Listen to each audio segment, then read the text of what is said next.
Hello, welcome to my channel. आज मी बनवणार आहे उपमा. सो आपण रेसिपी चालू करूयात. चला तर मग तुम्ही पण उपमा बनवणार ना? चला मग. उपमा बनवण्यासाठी आपल्याला लागणार आहे जिरं, मोहरी, कढीपत्ता, लसूण आणि मिरचीची पेस्ट.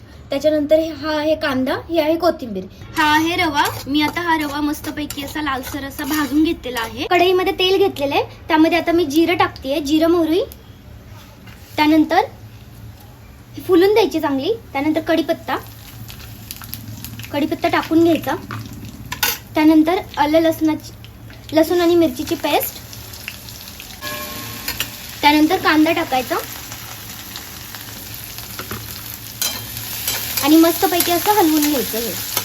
आणि एक गोष्ट सांगायची राहिली तुम्हाला, ही आहे मूग डाळ भिजवून घ्यायची आहे.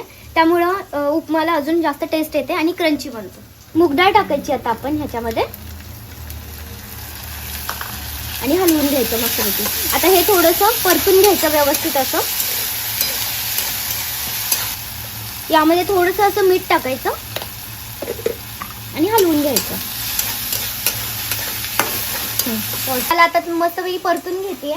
तर तुम्ही पण नक्की एकदा ट्राय करून बघा. ही रेसिपी खूप छान बनते. नॉर्मली उपमा सगळ्यांना आवडत असतो.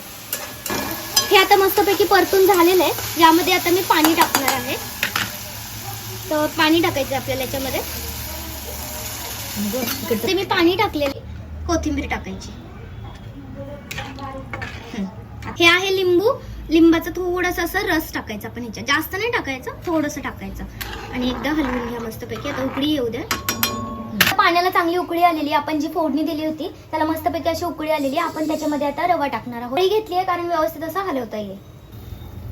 थोडा टाकायचा रवा, म्हणजे गाठी होत नाहीत रव्यामध्ये. हलवत राहायचं म्हणजे गाठी होणार नाहीत आणि आपला उपमा जो आहे तो असं व्यवस्थित होईल. मी पाणी थोडं जास्त टाकलंय कारण मला असं जास्त कोरडं असं उपीट आवडत नाही. त्यामुळे तुम्हाला जर कोरडं उपीट आवडत असेल तर तुम्ही कमी टाकू शकता पाणी.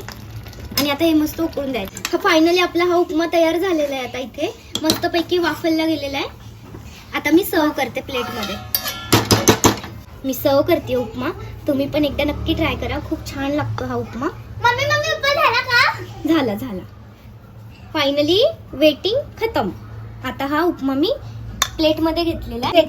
फायनली असा मस्तपैकी उपमा तयार झालेला आहे. टेक्स्चर खूप छान आलेलं आहे याला. याच्यावर तुम्ही 0 शेव अशी टाकूनही खाऊ शकता. आणि हे आहे स्पून. आता सो फायनली उपमा तयार झालेला आहे. व्हाईट उपमा, पांढरा उपमा. गरम आहे थोडासा. मस्त आहे. तुम्ही पण एकदा नक्की ट्राय करा.